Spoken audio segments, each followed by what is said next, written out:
Ησυχία, παιδάκια. Όλα τα παιδάκια κάνουν.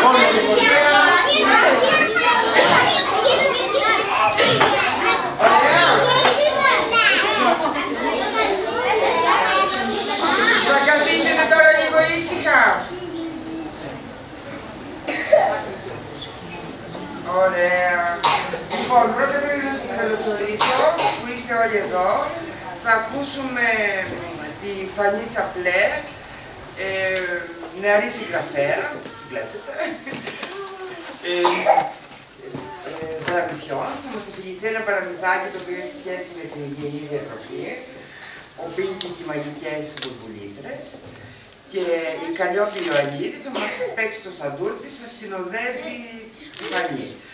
Όσοι από τους γονείς θέλετε για ξενάγηση στο μουσείο μπορείτε να βγείτε, αν θέλετε. Σας ευχαριστώ. Μπορείς να ξεκινήσεις.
Πίνκι και οι μαγικές μπουρμπουλήθρες. Μια φορά και ένα καιρό, κάπου πολύ μακριά, σε ένα μικρό χωριό, ζούσε ένας γεωργός με την οικογένειά του, τη γυναίκα του και το μονάχριβο γιο του. Το όνομά του ήταν Ιωσήφ Κλαδάκης. Ζούσαν όλοι μαζί αγαπημένοι σε ένα μικρό ξύλινο σπιτάκι στην κορυφή του λόφου. Στην μπροστινή του πλευρά είχε μια μεγάλη αυλή γεμάτη από πολύχρωμα λουλούδια, ενώ στο πίσω μέρος υπήρχε ένας τεράστιος κήπος με πολλά δέντρα, άφθονα λαχανικά και όλων των λογιών τα φρούτα. Ο ίδιος μαζί με το γιο του κάθε χρόνο όργωναν τη γη, έσπαιρναν τα λαχανικά, τα πότιζαν και όταν πλέον ήταν έτοιμα πουλούσαν τα προϊόντα τους στο χωριό. Όλοι οι συγχωριανοί τους ήταν πολύ ευχαριστημένοι, αφού τα προϊόντα που τους προμήθευαν ήταν πάντα φρέσκα και νόστιμα.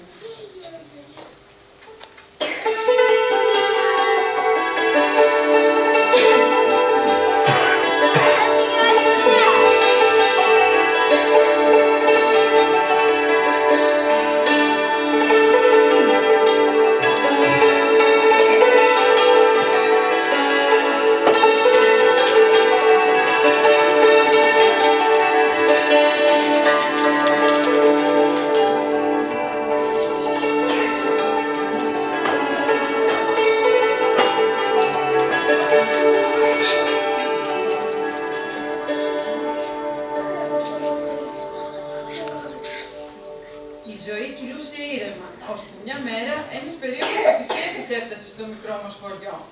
Με το μεγάλο του κόκκινο αμάξι διέσχισε τον κεντρικό δρόμο και έφτασε ως την πλατεία.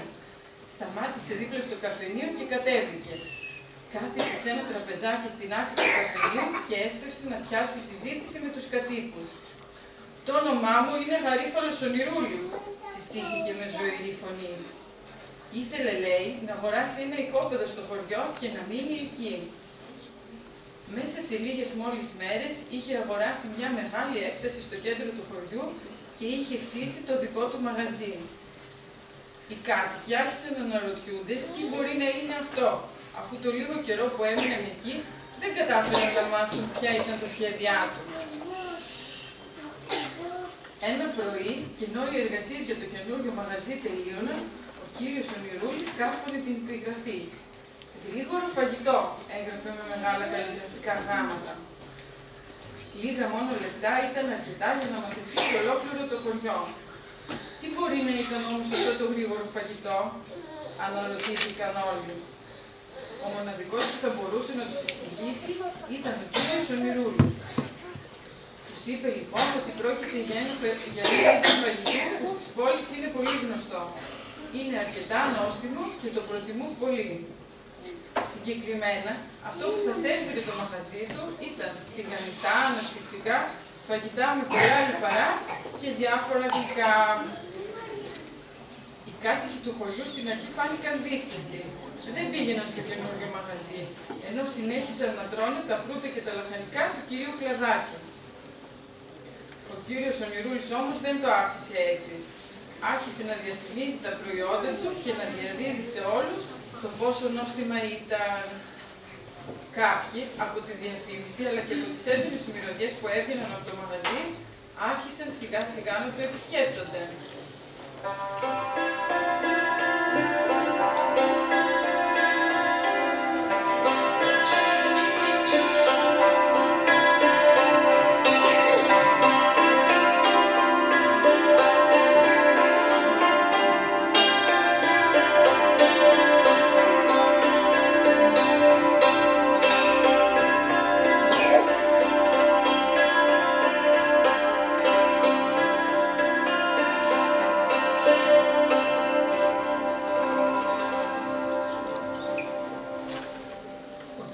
Περνούσε. Όλο και περισσότεροι κάτοικοι προτιμούσαν το καινούριο μαγαζί. Έτσι, τα φρέσκα φρούτα και λαχανικά του κυρίου Κλαδάκη έμεναν απόλυτα και στιβάζονταν στην αποθήκη. Στο τέλος του μήνα η αποθήκη είχε γεμίσει μέχρι πάνω. Μήλα, πορτοκάλια, λάχανα και όλων των ειδών του απορροκυπευτικά υπήρχαν παντού και σε μεγάλες ποσότητες. Ο κύριος Κλαδάκης και η οικογένειά του ήταν πια πολύ στενοχωρημένοι, αφού ήταν οι μόνοι που έτρωγαν τα προϊόντα τους. Από την άλλη, το μαγαζί του κυρίου Ονειρούλη ήταν κάθε μέρα γεμάτο. Πολλοί άνθρωποι πήγαιναν εκεί, έτρωγαν και έφευγαν ευχαριστημένοι. Μέχρι που ένα βράδυ συνέβη κάτι πολύ περίεργο.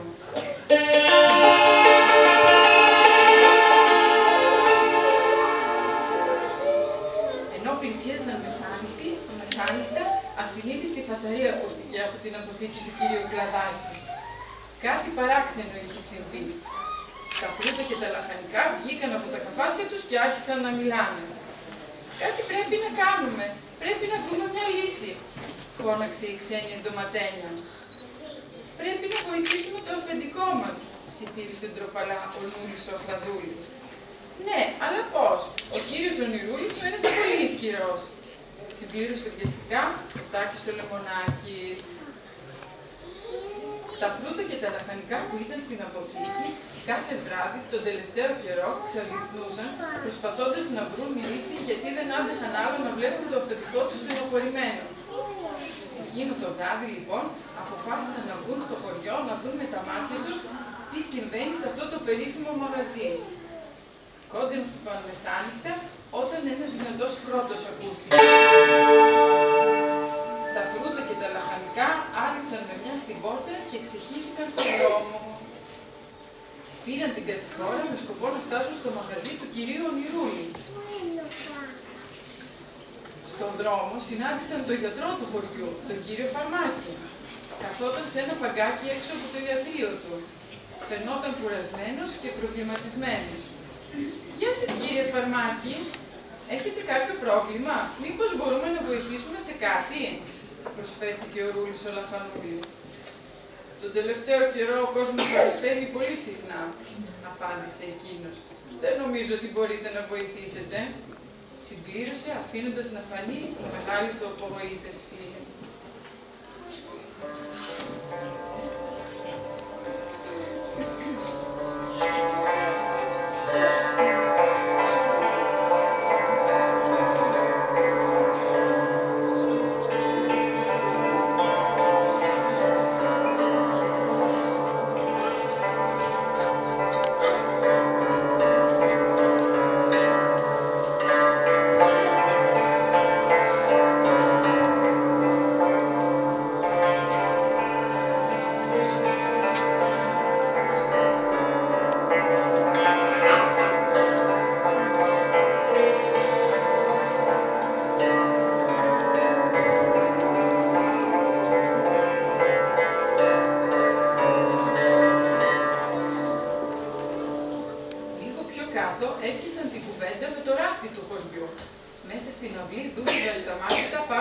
χαρβαλωμένη του ραπτομηχανή.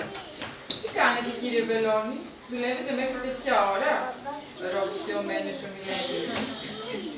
«Τώρα τελευταία έχω πολλή δουλειά. Οι κάτοικοι του χωριού φαρδένουν συνεχώς τα ρούχα τους», απάντησε ο κύριος Βελώνης και έσκυψε ξανά στη δουλειά του. Τα φρούτα και τα λαχανικά προχώρησαν λίγο και με ένα μεγάλο σάλτο έφτασαν έξω από το μαγαζί του κυρίου Ονειρούλη. Είχε πολύ κόσμο και φασαρία. Έτρωγαν, έπιναν και συζητούσαν με δυνατή φωνή. Η ώρα όμως είχε περάσει και έπρεπε να γυρίσουν στην αποθήκη. Πριν προλάβουν να παραταχθούν μέσα στο σπίτι τους, είχε πια ξημερώσει. Έτσι έδωσαν ραντεβού ξανά για το επόμενο βράδυ. Για αρκετές νύχτες ξεχύνονταν στους δρόμους του χωριού και μαζί με τον γιατρό και τον κύριο Βελώνη προσπαθούσαν να βρουν μια λύση. Το μαγαζί με το βλαβερό φαγητό, όπως το χαρακτήρισε ο γιατρός, έπρεπε να κλείσει, αφού οι άνθρωποι στο χωριό αρρώσταναν πια πολύ συχνά.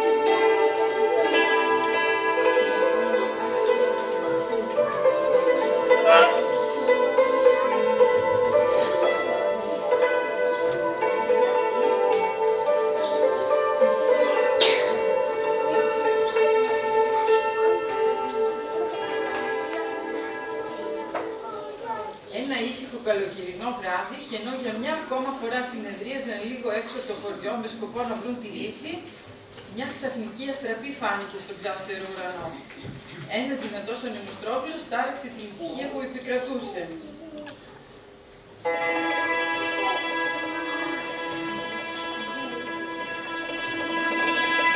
Μέχρι να καταλάβουν τι συνέβη, ο αέρας είχε κοπάσει. Μπροστά τους εμφανίστηκε ο Πίνκι το ραπανάκι. «Γεια σας», είπε με δυνατή φωνή. «Μυρίστηκα ότι κάποιο πρόβλημα υπάρχει και ήρθα να βοηθήσω». «Ναι», φώναξαν όλοι και άρχισαν να τον επιθυμούν. Μόνο ο κύριος Βελώνης και ο κύριος Φαρμάκης έμειναν ακίνητοι και κοιτούσαν σαστισμένοι, μη μπορώντας να καταλάβουν τι συνέβη. «Για πείτε μου λοιπόν, ποιο ακριβώς είναι το πρόβλημά σας?» ρώτησε δείχνοντας μεγάλο ενδιαφέρον. Ο Πίνκι το ραπανάκι ερχόταν από μια πολύ μακρινή χώρα.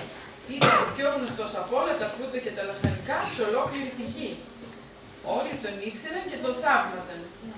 Ήταν διάσημος για τις γνώσεις του, αλλά και για τις μαγικές του ικανότητες. Έσπευδε πάντα να βοηθήσει τους φίλους του και εμφανίζονταν την πιο κατάλληλη στιγμή. Αμέσως η Λίτσα η Πεπονίτσα ανέλαβε την πρωτοβουλία και άρχισε να εξηγεί τι είχε συμβεί. Του μίλησε για την οικογένεια Κλαδάκη, τον καινούριο κάτοικο, το μαγαζί με το γρήγορο φαγητό, αλλά και για τα απόλυτα φρούτα και λαχανικά που στιβάζονται στην αποθήκη. Γρήγορο φαγητό, ψιθύρισε 2-3 φορές ο Πίνκι ενώ σκεφτόταν. «Α, ναι, γνωρίζω τι είναι. Πρόκειται για φαγητό με λιγοστές βιταμίνες, ιχνοστοιχεία και ωφέλη για την υγεία», είπε με ύφος σοφό. «Συμφωνώ. Κάτι πρέπει να κάνουμε. Θα το σκεφτώ μέχρι αύριο και θα είμαι πίσω την ίδια ώρα», υποσχέθηκε. Προτού καλά καταλάβουν πώς, είχε εξαφανιστεί.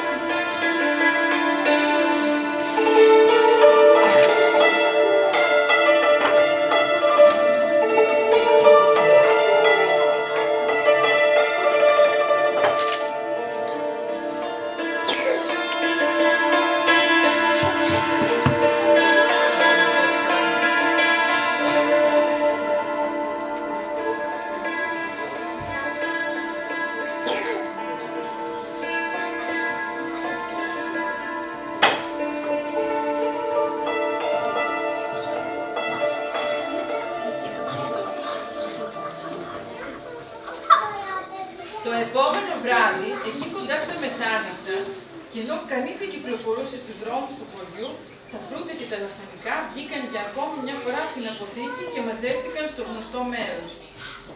Εκεί τους περίμενε ο κύριος Βελώνης με τον γιατρό.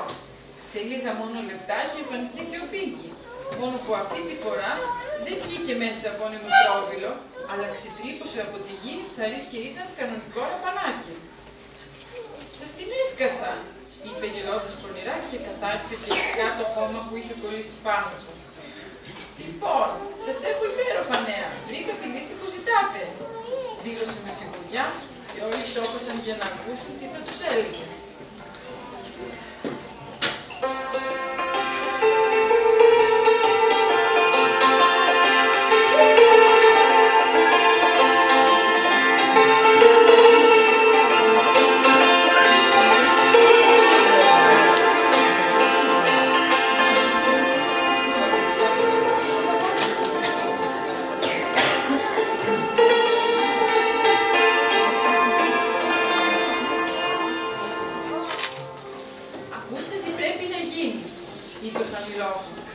«Εσείς, κύριε Φαρμάκη, θα μαζέψετε όλους τους κατοίκους στην πλατεία αύριο το μεσημέρι. Εκεί θα τους μιλήσετε για τις επιπτώσεις που έχει το γρήγορο φαγητό στην υγεία τους, αλλά και για το πόσο βλαβερό είναι για αυτούς το ότι σταμάτησαν να τρώνε φρούτα και λαχανικά». Πριν προλάβει να τελειώσει την κουβέντα του, πετάχτηκε ο Μάκης ο Καρπουζάκης. «Ο κύριος Ονειρούλης δεν θα το αφήσει έτσι».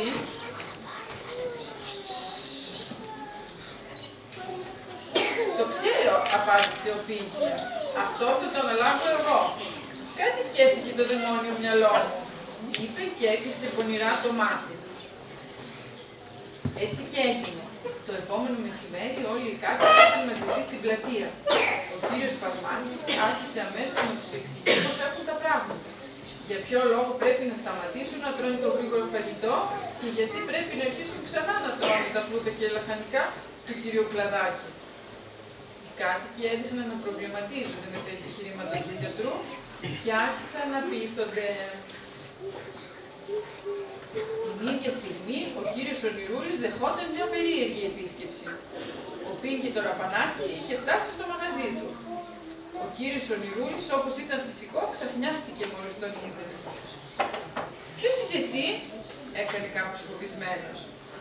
«Είμαι ο περίφημος Πίνκι, το ξεχουστό ραπανάκι», συστήθηκε εκείνος όλο καμάρι. «Και τι θέλεις από μένα?»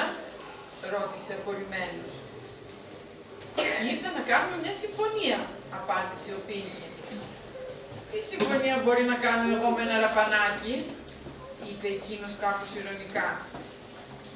«Το ξέρεις πολύ καλά ότι τα φαγητά που σερβίρεις είναι βλαβερά.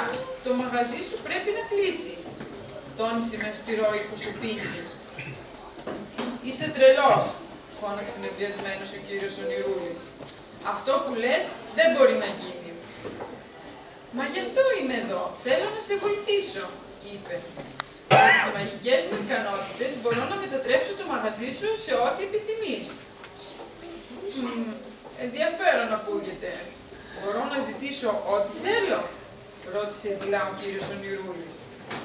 «Ναι, ό,τι έχεις ονειρευτεί». «Ό,τι έχω ονειρευτεί», ψιθύρισε εκείνος κουνώντας απογοητευμένος το κεφάλι του.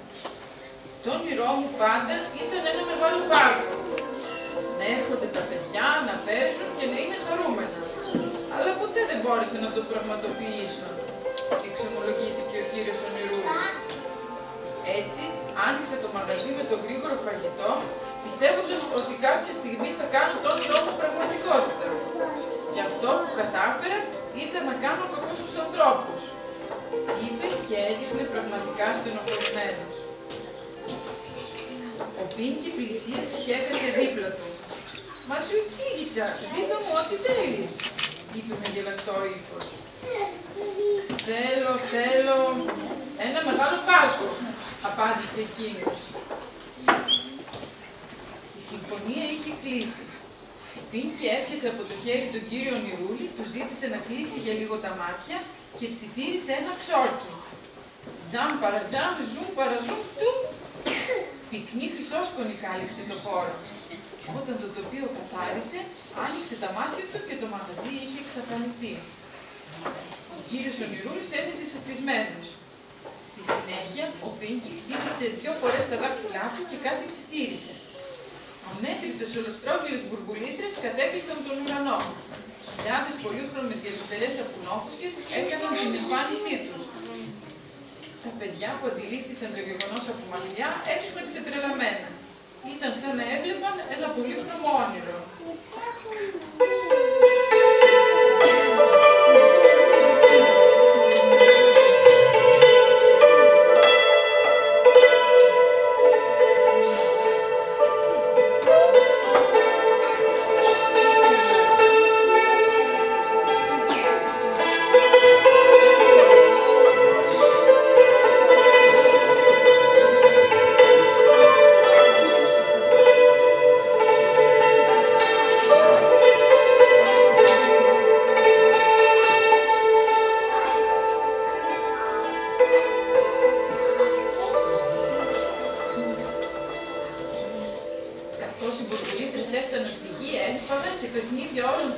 Εμφανίζονταν.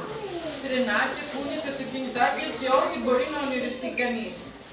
Για κάμωσες ώρες, πελώριες μπουρμπουλήθρες προσγειώνονταν μπροστά τους και παιχνίδια εμφανίζονταν ασταμάτητα. Μέχρι το τέλος της ημέρας, ένα απίστευτο ονειρεμένο πάρκο είχε δημιουργηθεί. Απίστευτο, ψέλισε ο κύριος Ονειρούλης, ενώ την ίδια στιγμή ο Πίνκι ανέβαινε σε μια μπουρμπουλήθρα και έφευγε μακριά.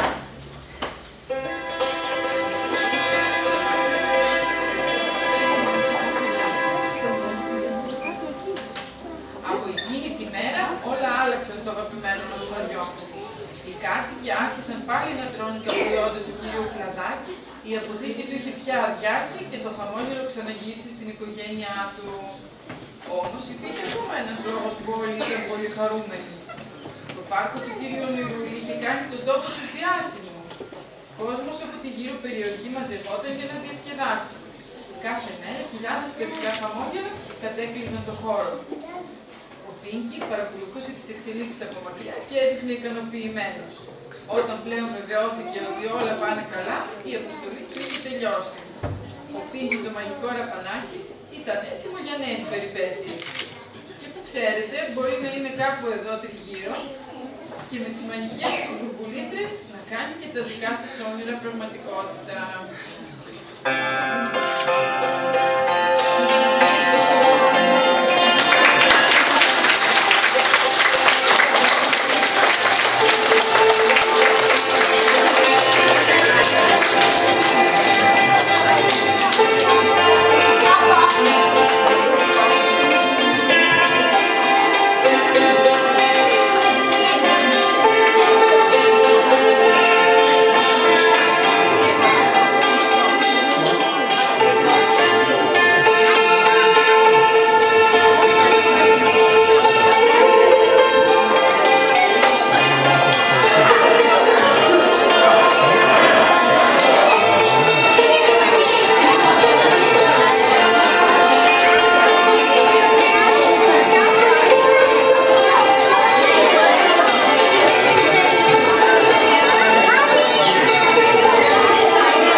πειράζει, εντάξει. Αφήστε, όταν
θέλετε να σας βοηθήσει κάποιος να σας ξαναγήσει.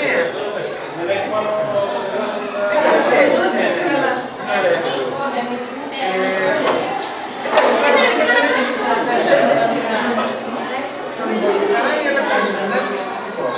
Τον διαλέξει όλα. Έχουμε φτάσει σε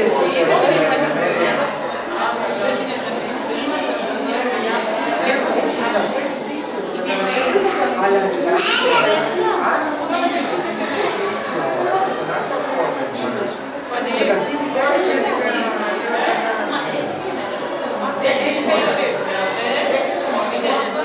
δηλαδή βασικά ξέρεις τι κάνει, Βάσο, κάνει οδηγητικά, ξέρεις μόνο, τι κάνει. Α, μπράβο, κάνει. Δεν μπορεί να το ζήσεις, πρέπει να το δώσεις.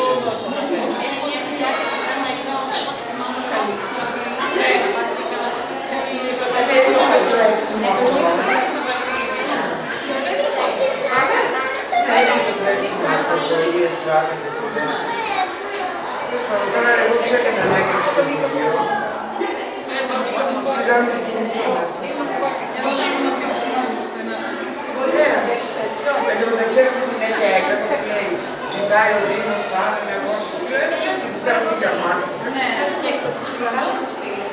Εμένα ως γνωστή μου έχω κάνει αιτήσεις. Δεν είναι ωραία, ήταν ένα πολύ. Εμάς μας ήρθαν όμως τώρα, μας ήρθαν όλα.